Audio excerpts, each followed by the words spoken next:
informations bien fouillées concernant tous les domaines de la vie du pays. Le magazine Humura Burundi est diffusé sur le web via le site de la RPA www.rpa.bi. Humura Burundi.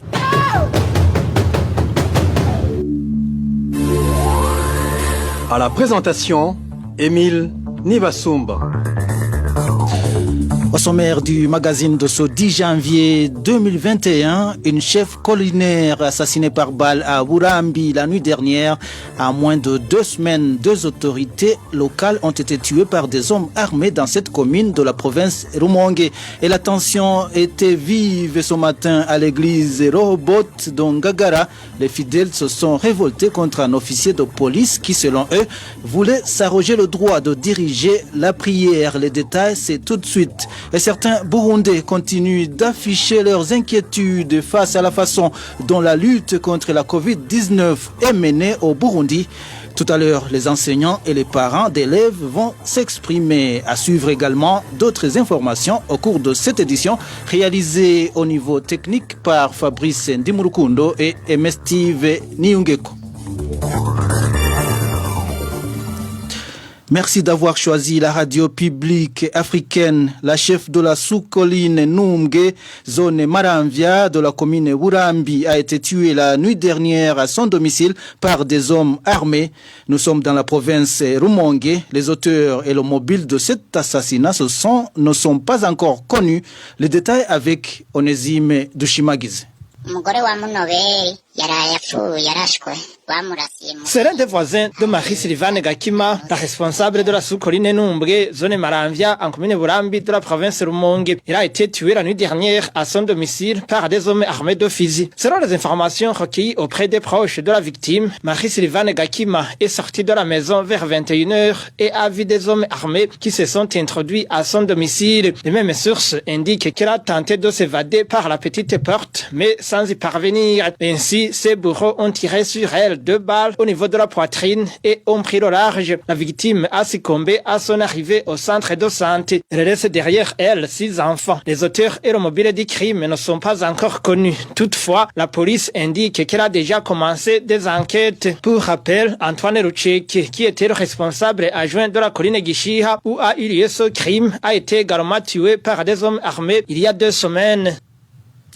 Vous aurez compris que ce n'est pas Onésime Dushimagize, mais que c'était plutôt Emmanuel Niungeko qui nous a fait ce reportage.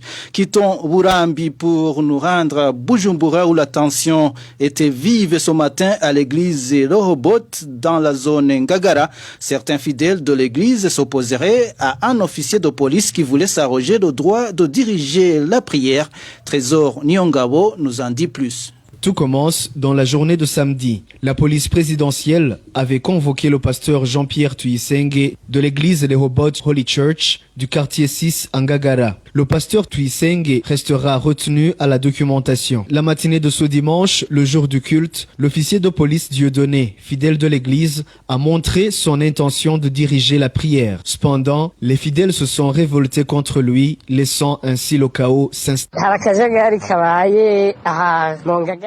Le désordre vient d'éclater ici à Ngagara, à l'église Rehoboth Holy Church. Il a été provoqué par un commissaire de police, le prénommé Dieudonné. Celui-ci a fait incarcérer un pasteur. C'est un Rwandais prénommé Jean-Pierre. Il était de retour au Burundi après s'être fait chasser pendant un temps. Dieudonné a voulu diriger la prière et ainsi les fidèles se sont révoltés. À l'heure où je vous parle, Dieudonné est seul à l'intérieur de l'église. Dans la cour de l'église, il y a une armada de policiers et plusieurs pick-up. Pendant l'absence du pasteur Jean-Pierre Tuyisenge, racontent les fidèles de l'église Rehoboth Holy Church d'Ungagara, le commissaire Dieudonné a tenté de prendre sa place selon ce témoin.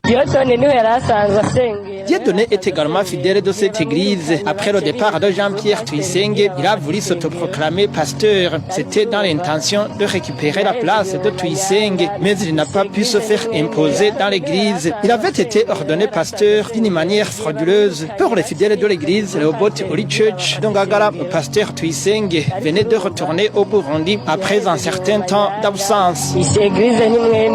Les autorités qui l'avaient chassé du Burundi auraient constaté qu'il était innocent. Les fidèles accusent Dieudonné Nkurunziza d'avoir tout fait pour chasser le pasteur Tuyisenge du Burundi. La rédaction de la RPA a cherché l'officier de police Dieudonné Nkurunziza, mais sans y parvenir. Parlons à présent de la Covid-19 qui poursuit sa propagation au Burundi. Certaines sources à l'hôpital de Buhiga, en province Karuzi, signalent que depuis hier, dans l'une des salles de l'hôpital, sont enfermées 12 personnes qui auraient été testées positives à la Covid-19. Ces personnes de la même famille sont originaires de la colline Gitandu, en commune Gitaramuka.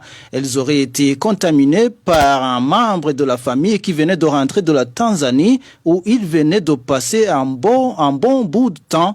Nos sources à l'hôpital Buhiga indiquent que les responsables semblent n'avoir pas de solution pour le moment. Et à propos de ce coronavirus, certains enseignants et parents de différentes localités du pays s'inquiètent du non-respect des mesures barrières contre cette pandémie dans les établissements scolaires.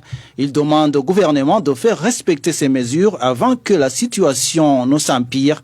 Plus de détails avec Éloge Divin Remesh. Les enseignants d'Ogitega qui se sont confiés à la RPA confirment qu'ils observent une négligence au sein des écoles quant au respect des mesures barrières contre la Covid-19.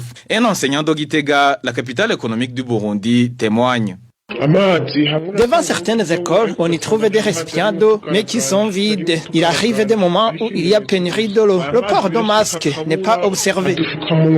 Même son de cloche dans la capitale économique Bujumbura. Comme mentionné dans son numéro sorti ce 9 janvier, le journal La Voix de l'enseignant précise que rien ne montre que la pandémie de coronavirus est prise au sérieux. Selon ce journal, les élèves et enseignants semblent ne pas se soucier d'être contaminés sur les différentes écoles de la mairie de Bujumbura, que ce soit les écoles à système d'externat ou d'internat. La Voix de l'enseignant écrit que devant les entrées des écoles se trouve de l'eau contenue dans des récipients, mais il se remarque un manque de savon pour bien se laver les mains. Les directeurs des écoles interrogés par La Voix de l'enseignant ont précisé qu'ils ne mettent pas de savon car ils ont trouvé qu'ils ne sont pas utilisés. Pour ce qui est de la sensibilisation, ces directeurs indiquent le faire quelquefois, mais que le problème c'est que les élèves ne peuvent pas faire ce que la population ne fait pas dans des lieux publics. Cela inquiète certains parents de la mairie de Bujumbura. Sur les micros de la RPA, un parent demande au gouvernement d'agir tant qu'il est temps. Nos enfants s'asseyent à 3 ou même 4 sur un même banc pupitre. Les enfants font des contacts physiques sans aucune crainte. Franchement, nous lançons un appel au gouvernement pour qu'il fasse quelque chose. Alors que le ministère de la Santé publique a déclaré récemment que des sanctions seront prises pour ceux qui ne respecteront pas les mesures barrières contre la Covid-19, la RPA a tenté de joindre en vain le ministre Tadende Ndikumana. Partout au Burundi, comme partout dans le monde, vous nous suivez en direct sur la page Facebook de la RBA Ijwi Gyawanyagihugu. Vous nous suivez également sur notre compte Twitter. Tout de suite, nous nous rendons à Mutaho où un employé de la Régie des eaux est détenu depuis hier. Un employé de la Régie des eaux est détenu dans les cachots de la commune Mutaho, province Gitega, depuis hier. L'administrateur l'accuse d'avoir volé un poteau électrique, mais certains habitants de Mutaho pensent que c'est une tentative de le renvoyer de son poste pour le remplacer par un membre du CNDD-FDD, Hervé Niyuhire. Emile Ndekengurutse, c'est la personne qui a été arrêtée par certains policiers en compagnie de l'administrateur de la commune Mutaho, Melchiade Nihorimbere. C'était ce samedi. Emile Ndekengurutse, employé de la Régie des eaux à Mutaho, a été accusé d'avoir arraché un poteau de cette même entreprise sur la colline Nyangungu, selon la population. Il est sentinelle et planton à la Régie des eaux, plus précisément à la station de pompage de Mutaho. Il ne cesse de subir des menaces quotidiennement. Au mois de décembre 2020, il a échappé à une tentative d'assassinat. Actuellement, ils lui ont fait un montage en lui accusant d'avoir déterré un poteau électrique et l'administrateur l'a mis sous les verrous. Cet administrateur a déclaré qu'il avait mené ses propres enquêtes et qu'il a su que c'était lui le coupable. Mais c'était faux car le jour où le poteau a été déterré et volé, il avait passé la nuit à la station de pompage de Mutao où il est sentinelle. Il l'a su le lendemain comme tout le monde.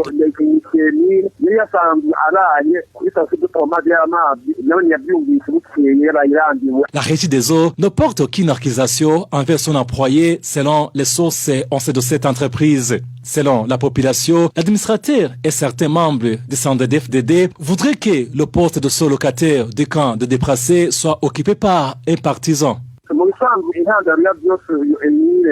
Au fait, la raison de cette haine envers Emile Ndayikengurukye, c'est qu'il vit au camp de déplacés de Mutao. Cela sous-entend que la haine ethnique n'est pas à écarter.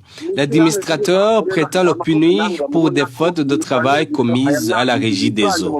Mais ce qui est sidérant, c'est qu'il n'y a aucune plainte ou accusation de la part de la Régie des eaux, qui est son employeur. On pense que la finalité de ces manœuvres de l'administrateur, c'est qu'il soit licencié et remplacé par un autre qui est membre du CNDD-FDD.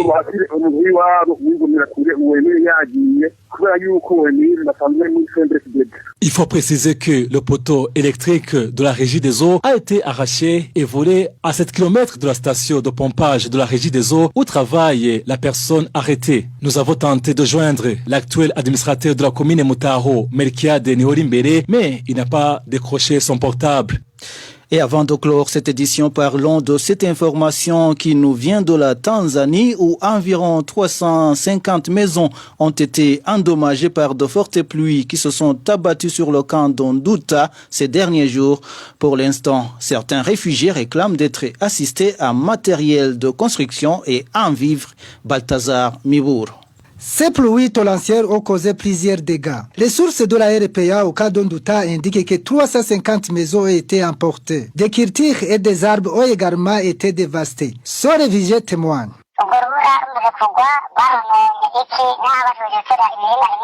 Cette pluie mêlée de vent et de grêle a détruit des champs de bananerie.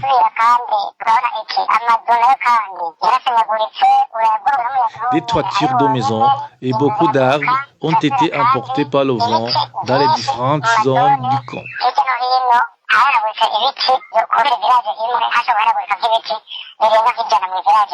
Ce réfugié burundais indique que les sinistrés ont été obligés de chercher hébergement dans d'autres maisons. Ils n'ont plus quoi mettre sous les dents. Certains réfugiés ont rencontré des problèmes. Certains n'auront pas où passer la nuit.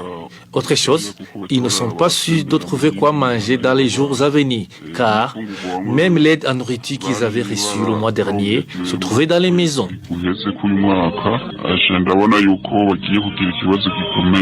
C'est les réfugiés qui demandent au HCR de leur venir en aide à réhabiliter leur maison et à leur octroyer des vivres et des couvertures. Voilà, c'est la fin du magazine Humura Burundi du 10 janvier 2021. Merci à Fabrice Ndimurukundo et à MSTV Nyungeko pour leur collaboration technique. Merci également à vous tous qui nous avez suivis. Emile Niwasumba, je vous présentais cette édition. Je vous souhaite de passer une bonne soirée chez vous. Au revoir.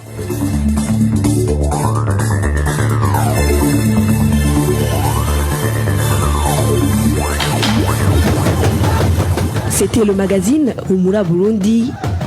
Un magazine comprend pour relier les Burundais en exil, et ce toujours au pays, à travers une information de qualité.